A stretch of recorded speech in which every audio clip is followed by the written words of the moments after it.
The Paracave Podcast, proudly brought to you by major sponsor Jack's Pale Ale, exclusively available at Parramatta Leisure Club, Shannon Cooney from Glenmore Park Realty, BTZD Clothing, and the official media partner of the Paracave Podcast, the Parramatta Times.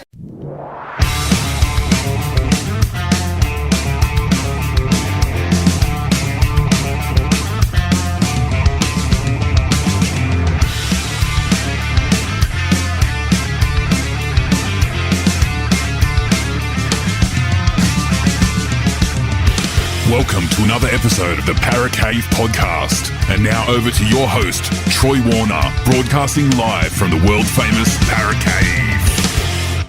All right, welcome back to the Weekend Sports Wrap. So you're here with the Duckman, live on air with Troy Warner from the Paracave Podcast. Troy, how you going? I'm going fantastic, Duckman. I've had a great Sunday. Started off with the World Club Challenge this morning, an early one, and then a couple of podcast chats live in the Paracave, and then watched Parramatta defeat the Titans in the last trial of the weekend. And now talking to you. So going pretty good, mate. Yeah, so that's what I was going to say. It looked like it was going to be a good weekend. So I wasn't happy that I didn't see the game, but a sort of controversial thing everyone's talking about at the moment with that one.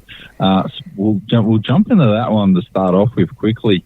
So what's your take on it? Because from what I looked at, it looked like the guy was tackled. I can't remember what his name was. Tackled outside in the field of play.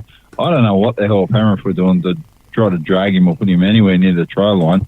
He was in the field of play, had him and his body in the way, was grounded and looked like he'd finished moving, but kept on moving close to the try line. So people are saying that the referee said it was momentum and that Ryan Totter and whoever the other parent player is that tackled him were the reason why he got the try. So that could well be the case. So I didn't see the game, but people are saying in general, Penrith didn't play very good. They didn't play like they normally do and will run the ball in the last tackle, dropping apes and all that. So maybe things are changing for Penrith, but like that try. But from what I saw when he was tackled, where it initially started and looked like it stopped and then continued to keep moving somehow, you could see distance between the ball and the try line. Then all of a sudden, you couldn't see as much distance between the ball and the try line, but you couldn't see the try line or the ball either. So I don't know how that was a try, to be honest with you.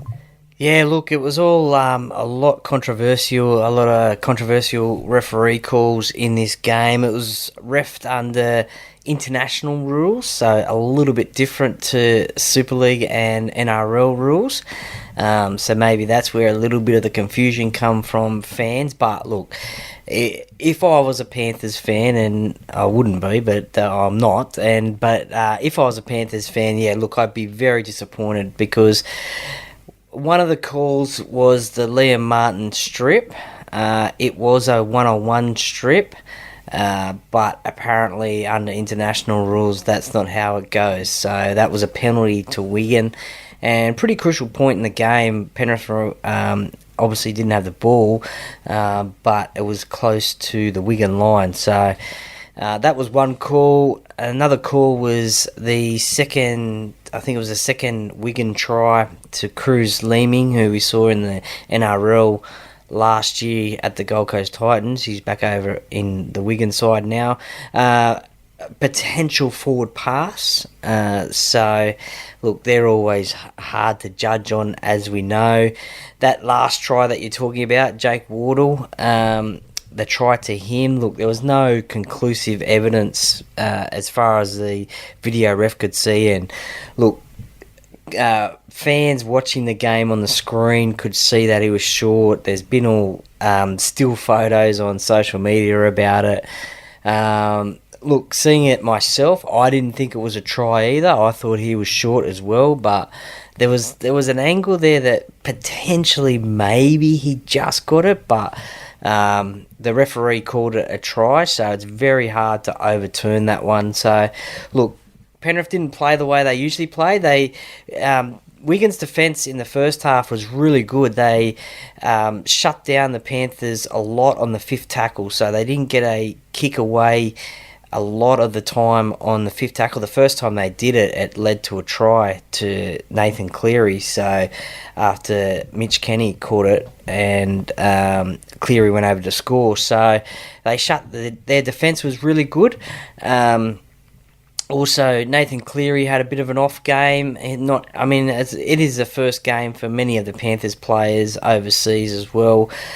He dropped the ball with potentially the line wide open.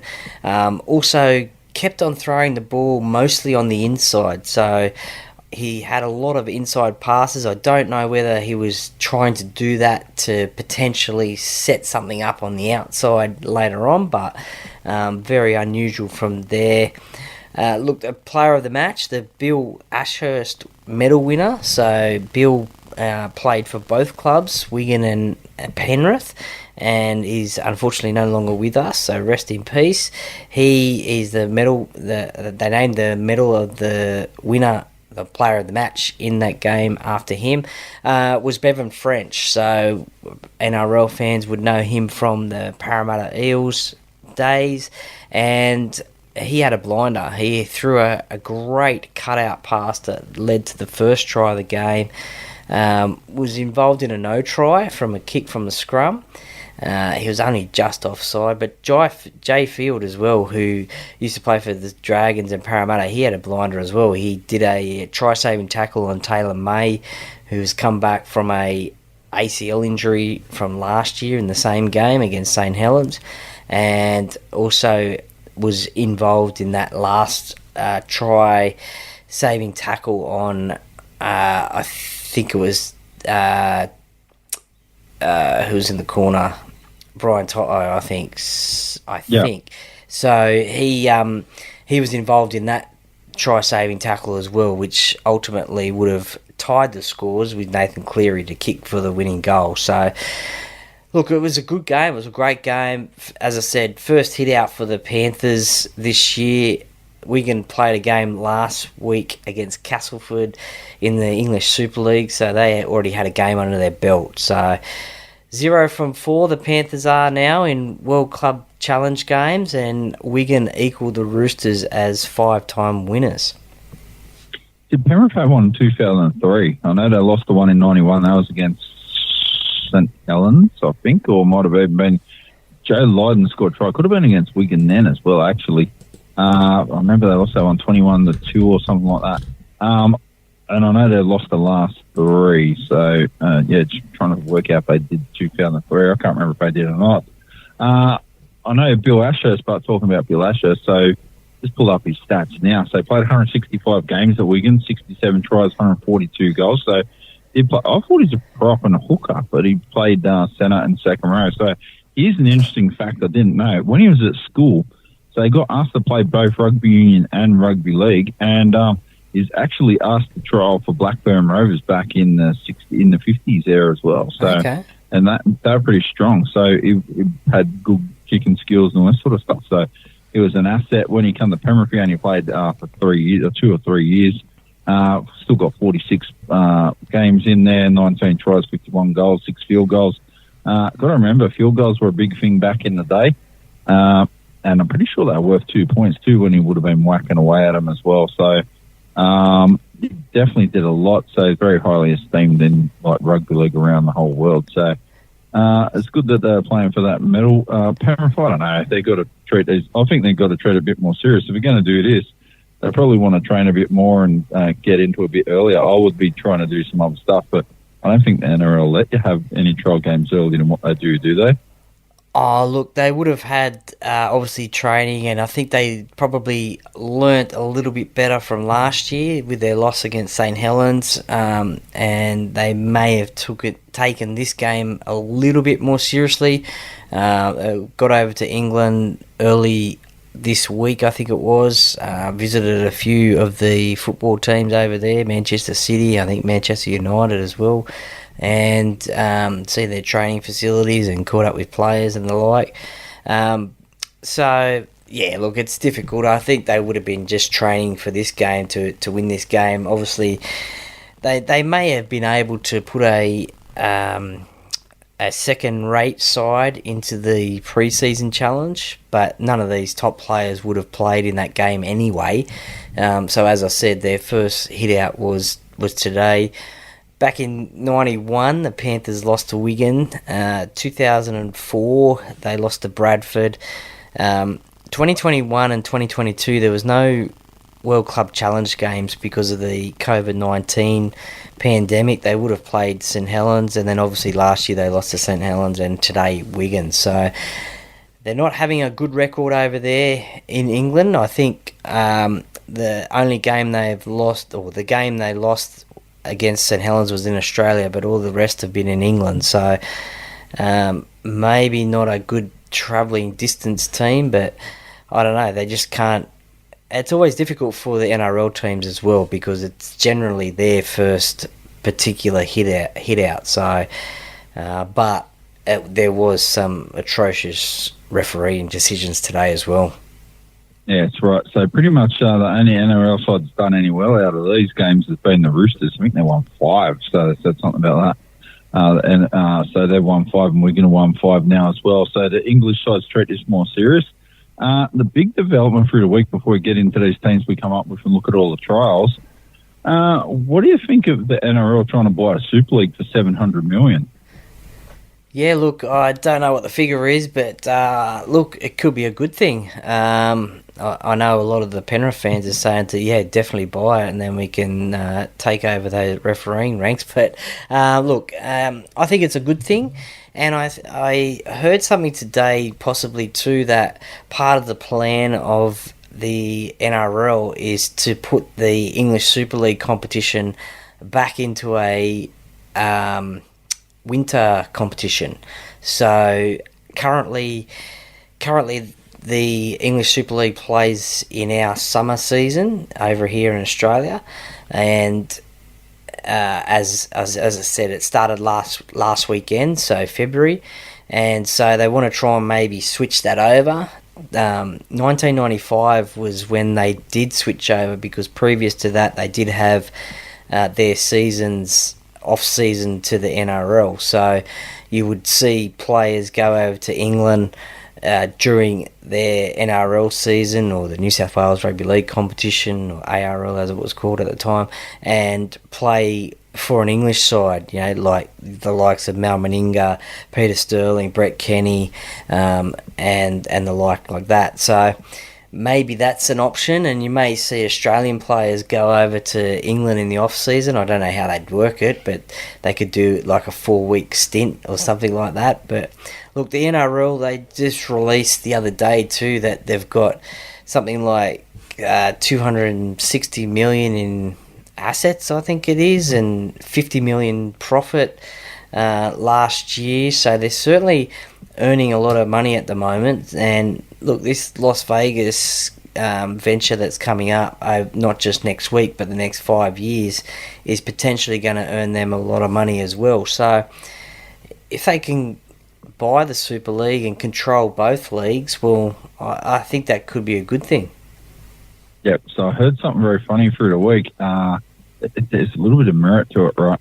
That was that the AFL wanted to buy the NRL, right? And they've actually got the cash money to do it. I don't think that's ever going to happen. I don't think Peter V'landys would let the AFL buy the NRL.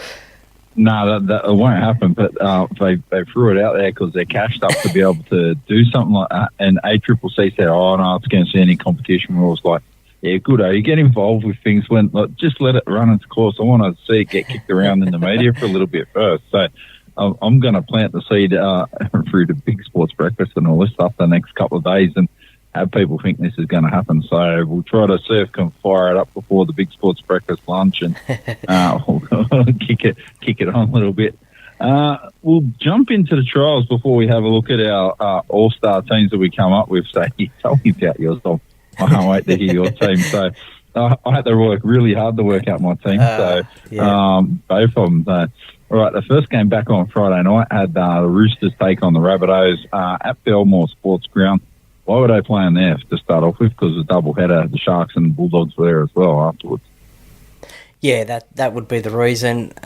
Look, I haven't caught a lot of the trial games this weekend due to due to work and the like, but I have caught a little bit of the replay of the Sharks-Bulldogs game. The Sharks won that 12 points to 6. That was a little bit of an error-riddled game. I don't think either side would be happy with that one. The Rabbitohs and Roosters, the both of those sides were their full-strength teams are over in the USA, so this was the chance for the young guns to have a run around for both these sides. And the Roosters run away with that one. The Storm and the Knights, I didn't catch much of that one, or the Warriors or Dolphins game.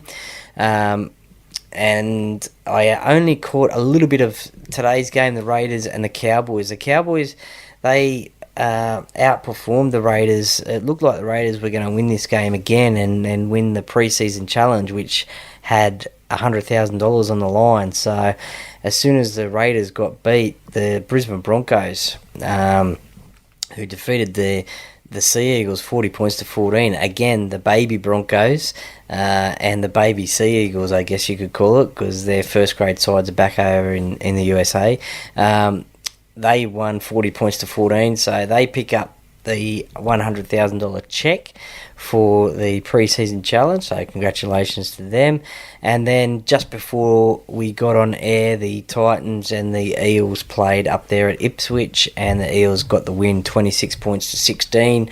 It was 20 points to 4 at half time. The Titans came back a little bit, but the Eels were able to hold them off. So, and this Eels team this week, the starting side anyway, was probably very close to what we'll see in round 1 against the Bulldogs. The Titans were missing a few players: Kieran Foran, David Fafita, Jaden Campbell.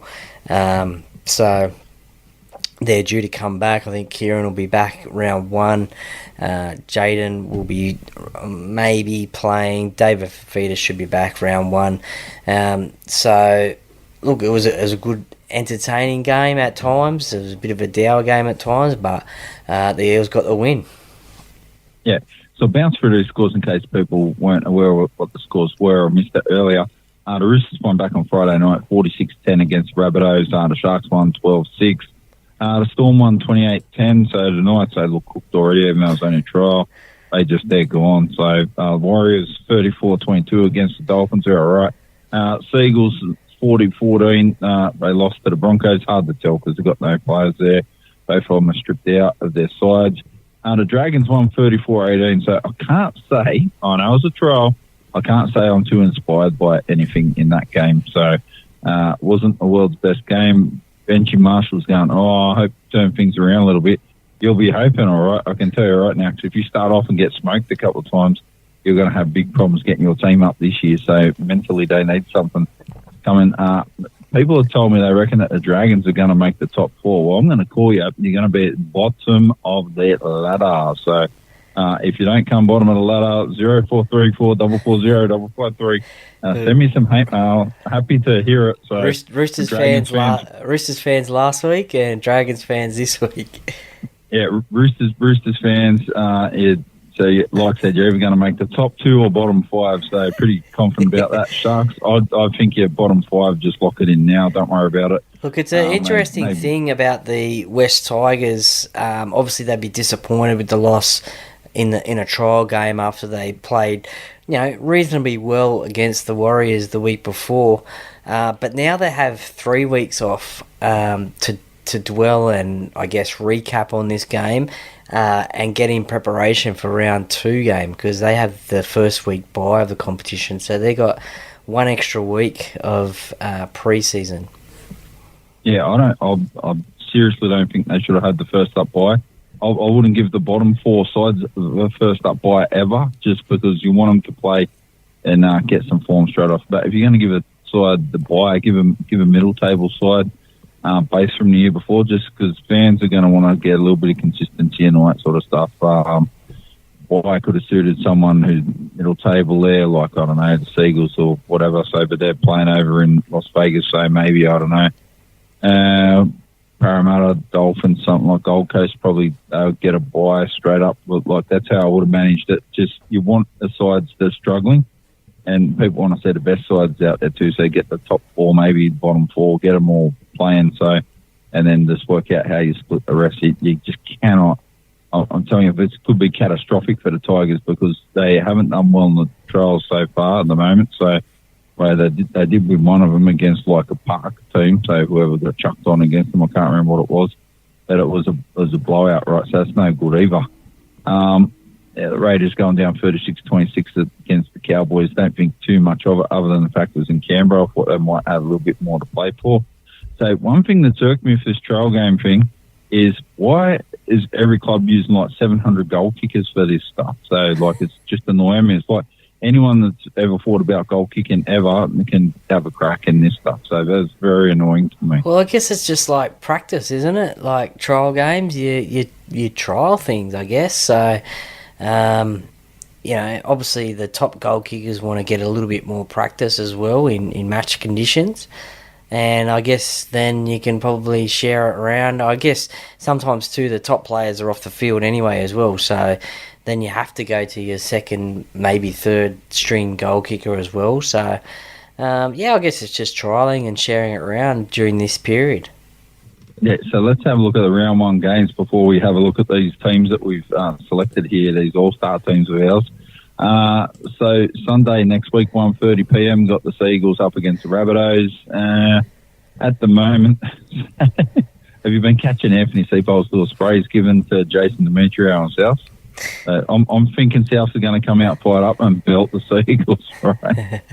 Yeah, look, these first 2 games next Sunday, Australian time, are going to be really interesting. It's the first time teams have gone over to America to play rugby league in a NRL game. Obviously, we've had the State of Origin and there's been test matches over there before, but this is the first NRL games over there. And, South Sydney have taken, I think, trial games over to America as well, but this is the first competition game that they've taken over there. So it's going to be interesting to see how these sides go with their preparations and the flights over. And I actually think the next week they'll have the week off, but I don't know how it's going to affect the rest of their season moving forward. I know they got next week off to recover from coming back from America, but it'll certainly be interesting for round 2. But yeah, at this stage, look, round 1 is always the hardest one to pick, so I'll tip the Rabbitohs in that one. Yeah, so I reckon Rabbitohs will beat Manly there. Sunday afternoon as well, we've got the Roosters up against the Broncos, so I reckon the Roosters are going to get done. The Broncos should win it. Mentally, the Roosters already talking about all the players they're losing next year to rugby union and stuff. I think that's a bad play, a really, really bad play to come out now. Oh, we got $2 million to spend, have you? So interesting. I'd like to see a salary cap. Your little cheap book there. Maybe they've employed some former Melbourne staff who might have been able to help them fit all this in. But no, I genuinely think that unless the Broncos get some injuries or something bad happens, the Broncos should be able to beat them based on the form at the back end of last year. Yeah, you would think so. I guess the Broncos are going as favourites into this game, simply because they made the grand final last year. And look, some of these top-line first graders had a run around last week in a trial game. I think Adam Reynolds, Pat Carrigan, just to name a couple. So a few of them have had a run. Likewise, the Roosters as well. They had their top-line players had a bit of a run last week as well.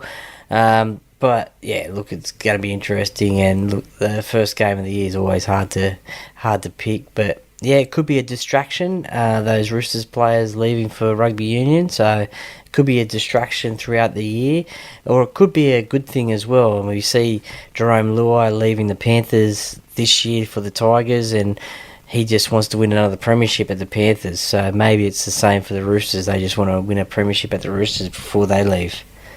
Yeah, we'll see how they might. So I thought they would have done it last year, but I seriously thought they had pretty much a side on paper outside of Penrith and the Storm to be able to do it, and that just never eventually. They took so long to get going. If they had a good start, they actually had a serious chance to probably win the comp last year, but they took forever to get motoring before they got going, and then they just sort of scraped into the 8 end up doing a bit easier than just scraping in. But I think they're punching above their weight last year after their bad start. The Knights then on Thursday night, Thursday the 7th of March, they're taking on Canberra. I think the Knights will get the business done. It's 8 o'clock at Newcastle. The Knights should be able to probably beat Canberra without too many difficulties up there, I imagine, with that one. Yep, I think the Knights will as well, which they showed last year up at Newcastle. They sort of turned it into a little bit of a fortress like we have seen in the old days, I guess you could call it. So, yeah, the Knights will get that one done. Yep. So, the Warriors then on Friday, they've got the Sharks as well. So, at Go Media, like, if another place changes their name to some corporate name, it's like burning me as well at the moment. There's lots of things that are grinding my gears at the moment. And that, it's all about money and it's all about sponsorship. Oh no, seriously! If they start changing the name to like TAB Sports Bet Stadium and that, well, that is going to just irk me hard. So don't rule it out. Yeah. Oh no, I'm not ruling anything out. The Warriors, I think they're going to be too strong for the Sharks. I just think the Sharks. I'm not sure they can improve heaps from last year. I haven't seen them pick up any real super good players to make their list a lot better than what it was. So I just don't think they've improved heaps. They're probably going to drop off a bit to the stage where they'll either just be like Canberra, they'll kind of grind through the middle and either just get close or just miss the 8, or I'm picking them to finish in the bottom 5. I just don't think that they've probably got that X-factor star players outside Nico Hines. And when the heat got turned on last year, well, he dropped off a bit. So is that going to change for him this year? I don't know. So they'll be hoping it works like that for him and he can turn it on. But when he needed to do it last year, when there's pressure of State of Origin and all this, unfortunately couldn't get the business done. How do you reckon that'll go? I think the Warriors will get the win. Look, only simply because it's over. Well, they played great footy last year, but they've started off okay this year. Roger Tuivasa-Sheck has come back, and it's like he's never left the game of rugby league. He had a blinder on the weekend, apparently, was involved in everything. So just over there, they've had 2 full houses in trial games. So a lot of support for the Warriors, and I dare say that this round 1 game will be sold out as well, and the Warriors will get the win in that one. Yep. Friday for March, the Storm are taking on the Panthers as well. It's 8:05 p.m. down in Melbourne. I reckon Melbourne's going to win by 10 points. I just think Penrith are going to be off, from what I heard today, out of touch a little bit. The travel, I think, is going to knock them a bit too. So if Melbourne can hit the ground running straight away, they're going to cause Penrith problems, and they're probably going to win by 6-10. Yeah, look, Scott Sorensen and obviously Jerome Luai have got to come back into this Penrith side.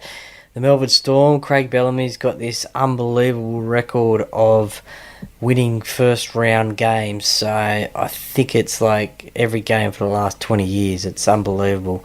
I know that because I thought Parramatta were going to break that last year, round 1, but they didn't. Melbourne got the win in Golden Point. And so I think down there at Amy Park, I think the roll will continue. Yep. So, yeah, I definitely think that's going to happen as well. So I do think Melbourne will win that. The Eels are at home against the Bulldogs. That is on Saturday, 9th March, 5:30 p.m. I think the Bulldogs will be all right. They'll improve a lot. Steve Crichton will make a big difference, but the Eels should be able to win by at least 20 in that one. I like the sounds of that. Brad Arthur last week at the Fan Day was asking for 30,000 there at CommBank Stadium, so let's pack it out. Hopefully there is a big crowd there to get the boys home. And look, 2 traditional rivals playing each other round 1. It probably doesn't get much better. New recruits at the Bulldogs. They've got every utility in the NRL in their side. Obviously Stephen Crichton was named as captain this week, overtaking Reid Marnie and Matt Burton as co-captains. So they'll still remain in the leadership group, but Stephen Crichton, the premiership winner, has been named as captain. So big honour for him to captain that club. So it'll be interesting to see how they go. But yeah, I'd have to tip Parramatta in that one. Yeah. So on Saturday, 9th of March, got Titans up against the Dragons. And Titans are at home. I expect with Des Hasler there, he's going to tighten right up their defence. So David Peter and Tino Silmiley, they're going to have big games. I think the Titans will win fairly easy against Dragons in that. If so, they've got to tighten up the defence, because Dragons have been able in the last couple of years to run away with some of the games early, but they can't defend haven't been defending real good either, so they've been able to get run down a few times. They're going to need to do the same thing against the Titans, because I think the Titans have got the playbook to be able to shoot them down. So if the Titans get on top early and can stay on top of the Dragons, I haven't seen where the Dragons' strike weapons are going to come from outside of Ben Hunt. Yeah, look, sort of games like these are the hard ones to tip, I think. I think a lot of people will tip the Titans, simply because it's up in at the Gold Coast, and the Dragons, a lot of people have tipped them to be the wooden spooners for this year. But look, these are games that are hard to tip. You just never know. During the week, the Dragons have signed Luciano Leilua from the North Queensland Cowboys, so they've added a bit of size and mobility to their squad. And look, it's going to be interesting, but I'd have to tip the Titans, I reckon. Yeah, there you go. So it doesn't surprise at this me early in particular. stage. Yeah, so I don't think anything will change. Like at the moment, looking at anything there. And in the last game of the first round, got the Dolphins up against the Cowboys. So I think the Dolphins will win. I think they haven't got momentum there on their side. I think their side's a little bit more sorted out what they want to do this year. So they've got a fair bit of stability there. The Cowboys got a couple of X-factor things going for them, but I just don't think they're going to be able to get the business done. We'll see what that all looks like as it all happens. But, yeah, there we go. So that's how I think that one will play out. Yeah, look, it's round one, and like last year, this game's being played at Suncorp Stadium, and two Queensland teams, so a bit of a rivalry there to see who becomes the number one Queensland side. Obviously, last year it was the Broncos, and so both teams will want to get off to a good start. Dolphins have got couple of new recruits in their side. One of them, Herbie Farnworth, and the other one, Tom Flegler as well, I should say. Unfortunate news the other day, I think it was Tom Gilbert, potential ACL injury in the trials, so that doesn't look good for him, unfortunately. So our thoughts go out to him. Potentially could lose him for the season. And in today's trial against the Raiders, the Cowboys lost Cohen Hess as well, which could be a potential ACL as well. So he will go for scans tomorrow on that one and just see the full extent of that injury. But the Cowboys, they'll be out for redemption this year after missing the finals last year, making the prelim in 22. So they'll be confident that they can get the job done. But look, this will be a good game against the Dolphins. I don't know which one will be the match of the round. Maybe the Storm and Panthers might be. I mean, obviously the match of the round, because the round one's over 2 weeks with these games in Las Vegas, it's going to be interesting that way. But I think people will think that those two games will be the matches of the round. But then I guess the week after, probably the Storm and Panthers, potentially the Eels Bulldogs being two big rivals, will be the matches of the round. That's right. We'll jump into our list now. So we'll go to yours first. So we come up with All-Star sides after watching an All-Star game last week.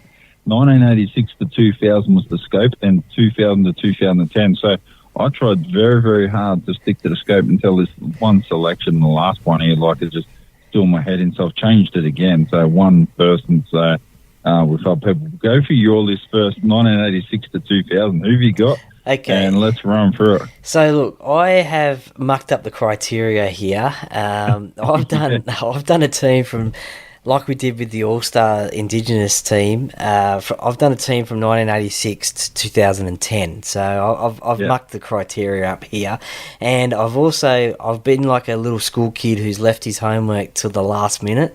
So I've come up with this team during the Eels and Titans trial game. So I've made it as a couple of podcast guests and also Parramatta and Penrith players.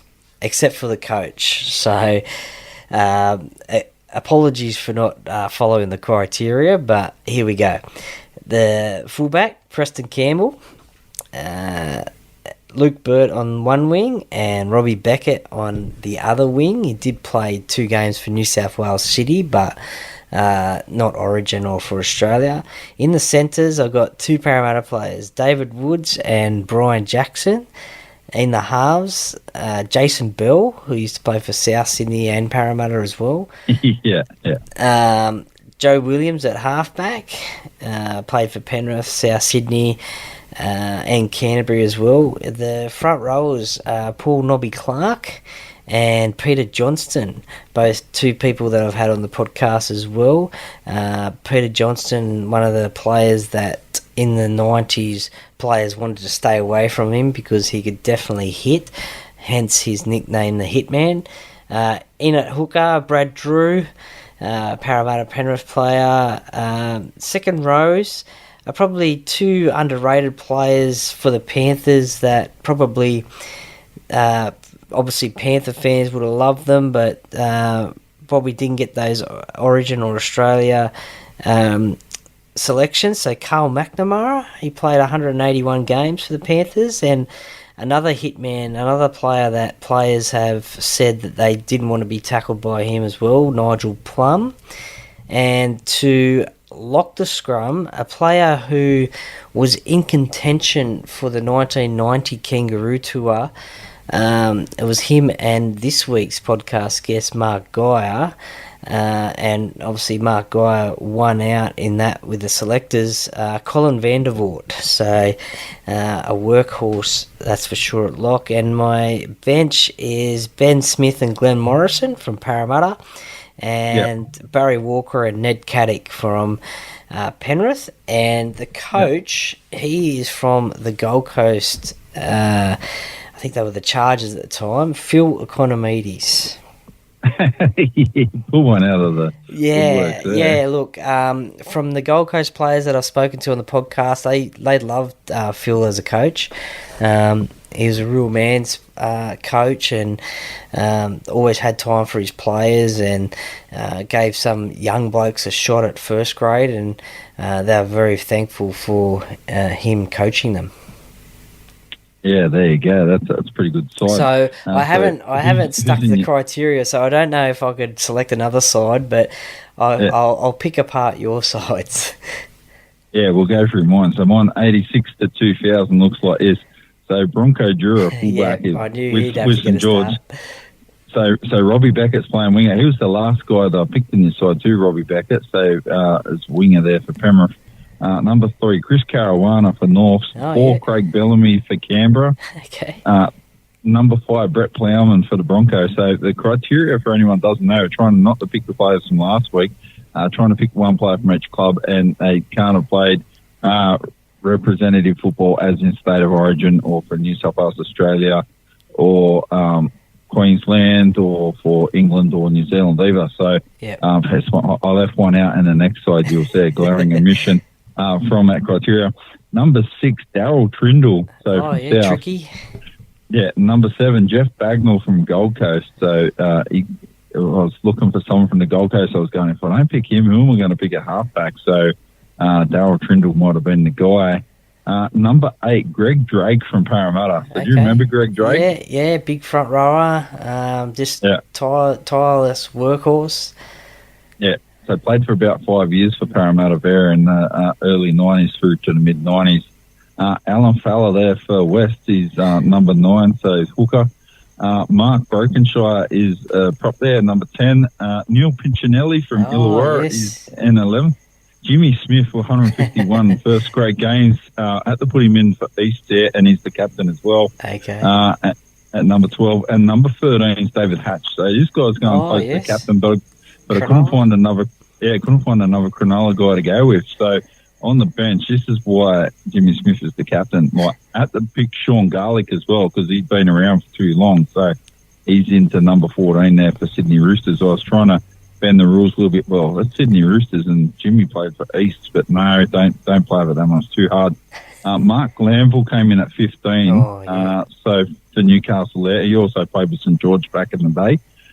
David Hosking, he was the last minute one, so I dropped a couple of players and moved things around. I can't even see who I picked before I picked him, but Ian Gately from Manly. I replaced Ian Gately. Yeah, replaced Ian Gately with David Hosking because he'd played for more games for Manly and was probably better known throughout the whole comp. And number 17 was Dean Lance from Adelaide. So Peter Shields got himself jersey 2. Western Reds there as in the 18th man because he played a lot of games. And Peter Mulholland was the coach. Okay, so yeah. That's not a bad side. The 2000 to 2010 team, well, this was hard when you told me Darren Britt. And I did my homework. I thought like everyone met the criteria, but Darren Britt, well, he got dropped out of this at the very, very last minute. So it goes like this. So number 1 is Luke Phillips for the Roosters, so a fullback. David Simmons is on one wing there from Cronulla. Chris Hicks for Penrith at centre, number 3. Colin Best was the last one picked, number 4 for Canberra. I was trying to find someone that had played like a decent number of games, and if not just for Canberra, then for another club as well in the time period. And at the end up being, I just couldn't find a better fit. Pat Richards was number 5 there, so played Origin games or nothing. Preston Campbell was the first one picked. He was easy to pick, really. Number 6 there for the Gold Coast, although he probably did more. He played more games for the Gold Coast when I looked at it at the end of his career than he did with Penrith, but probably had a more significant impact in helping Penrith win the comp. Amos Roberts was close to making the side, but didn't get to make it. So famous. So he played other rep before.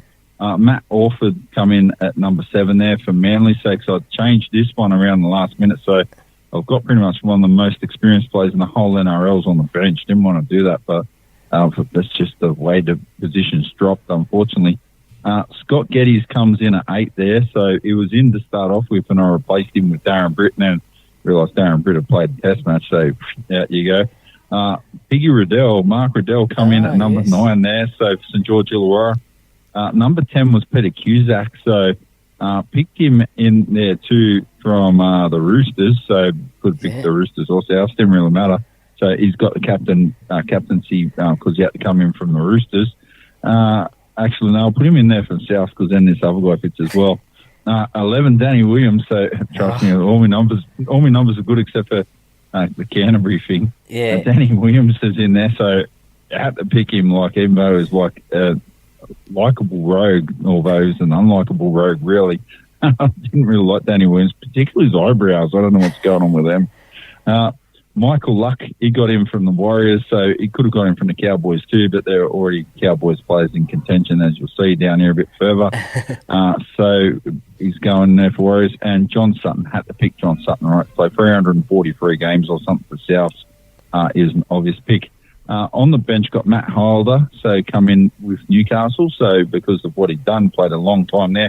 And the reason why I changed Michael Luck to the Warriors as opposed to the Cowboys was because Nathan Friend got picked on the bench as well. So with the Cowboys, Brett Seymour's on the bench here from the Broncos, so he was a decent player too. But Brisbane had a lot of them sort of decent players and had a lot of superstars. So guys like him moved on. He also played at Cronulla and stuff like that too. And number 17, so this was the hardest one. He was going to be the captain of the side and make it, but I couldn't find another Parramatta player to slot in, was John Morris. So, and he got picked in there because he was either going to be picked in there or picked in for Cronulla. So I was trying to work out, all right, if I move David Simmons, I go, no, I can't, because Chris Hicks was too good and did too many things at Penrith and Manly to not pick the guy. So just like, this is a mess. So it was hard to do the last one. And Todd Payton is the last guy dropped in there, West Tigers as well. So he gets an extra cap, even though West Tigers going to have 2 guys. Because he's also the coach of the team. So he can pull the boots on and play as well if there's an injury. That's how I worked that one in. So otherwise it was going to be really difficult to make that happen. So I actually like doing that. That was pretty good. Made me have to think really hard about that sort of stuff as well with the criteria. It would have been easier if I had to just pick some random guys. That's a good side as well. I think it's actually a good little story about Scott Geddes is talent scouts were going down to look for him down in the Southern Highlands when he used to play down there, starting off his career, and they actually picked Nathan Hindmarsh as to play for Parramatta. So Nathan actually thought that Scott was a better player than him at that time. So they thought, they'll pick him for sure, but they ended up picking Nathan. Yeah, there you go. That's an interesting story, that one. So I hadn't heard that before. So there are other places, some omissions there I would have looked at. Really did look at Glenn Burgess. He did a lot back in the day with St George in the mid-'80s more so. Didn't quite catch criteria there, so was still playing with Gold Coast and that at the time, but there's only so many people you could pick. I liked Steve Larder when he used to play for Illawarra, so you got guys like David Riolo and all that as well. There's quite a few guys they couldn't pick. I was looking at Chris Walsh from Illawarra, and he played a game for New South Wales in like 1983 or 84 or something. So there's a few guys that just played one game here or there, and they just got bumped out, including like Lachlan Coote played a Prime Minister's 13 game. He was close to being a fullback, and I was going to move Luke Phillips into the wing and drop Simmons out, maybe pick Chris Hicks. I was going to do a full shuffle on a whole bunch of things if that had happened. So, I think you've done pretty well to pick two sides there. You've done much better than me. I've only picked the one and from two clubs. So I think next time, if we ever do anything like this again, I think I'll have to get onto my homework straight away after the show, I think, and then give myself a full week to get this one done. Yeah, so I can tell you that there would be two more sides I do want to do. One, okay. I want to pick a bad boy side where they have to have been suspended at least twice, right? So not one suspension, at least suspended at least twice. So, during their career or in one season? Or during their career, so at least twice during their career. So I'm tipping there might be a lot of forwards in that team. Yeah.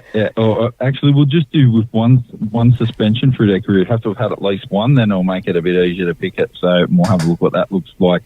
And the other one I want to try to go for is a point scorer one. So people have scored like top point scorers for different positions, and have a look what that looks like for try scorers and goal kickers and that all over the place. So that will be some sort of interesting team. So that one I want to open right up to right back from the start of the game, as far back as we can find info, because there were a lot of goal kicking forwards and that back in the day.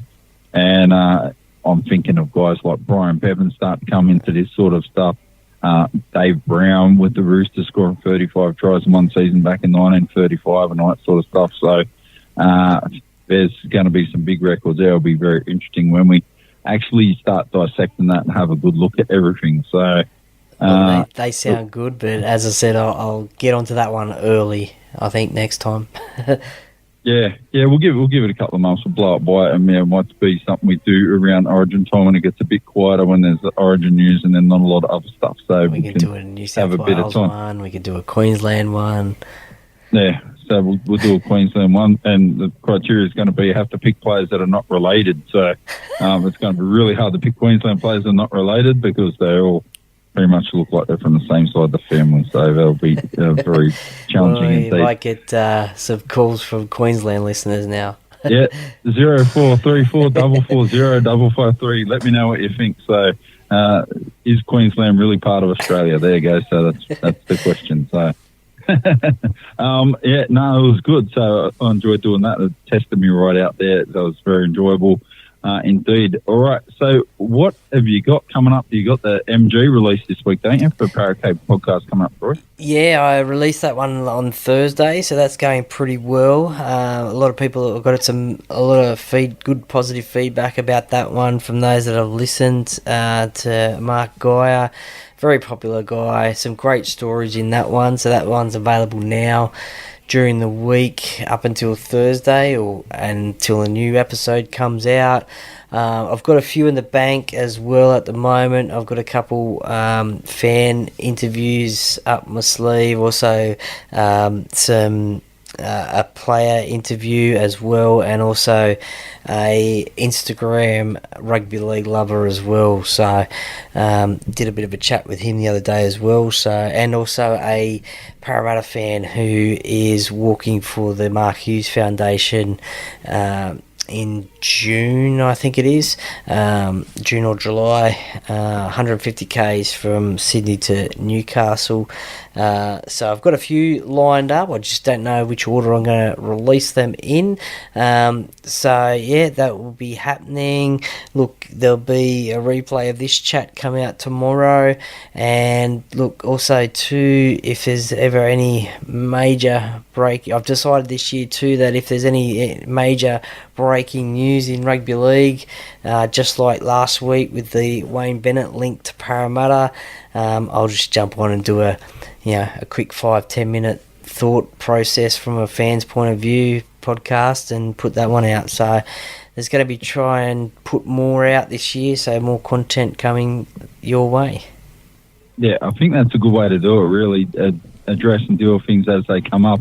So from our point of view, next week you'll be on Friday night with me if you can be, because Sunday night, for anyone that doesn't know, I will be commentating some Football New South Wales Women's Premier League matches down at Belmore. So Sydney Olympic up against the Newcastle Emerging Jets. So we will I'll do a pre-record for the show. So we'll make sure we have a chat on Friday night live on air and talk about everything that's going to go on heading into the games in Las Vegas and all that sort of stuff. So can you imagine, have you heard any news about any player, anything at the moment, behaviour or anything like that? No, not as yet. A lot of people always say what happens in Vegas stays in Vegas, but no, I think everyone's behaving themselves at the moment. I think they've only just got over there for the last couple of days, I think. So the Roosters, they got their private jet over. So they were different to the rest of the teams who I think flew Fiji Airways, I think. But look, I haven't heard anything. So I think everyone will be well behaved over there because they're representing the NRL, they're representing Australia, they're representing their clubs. So I think everyone will toe the line, and I hope we don't see any off-field incidents over there in Las Vegas. They've all been warned about what can possibly happen and where to stay away from and the like. And so, yeah, I don't think we'll see anything come out of it in terms of any off-field dramas. Well, that's what we're hoping anyway. So fingers crossed that everything's best behaviour. And if not, I'm quite sure we're going to be able to have a good old chat anyway about everything that does go pear-shaped. So, Troy, thanks for your time. Really appreciate it. Not a problem. And we'll chat again on Friday night. Not a problem, Duckman. Thank you very much.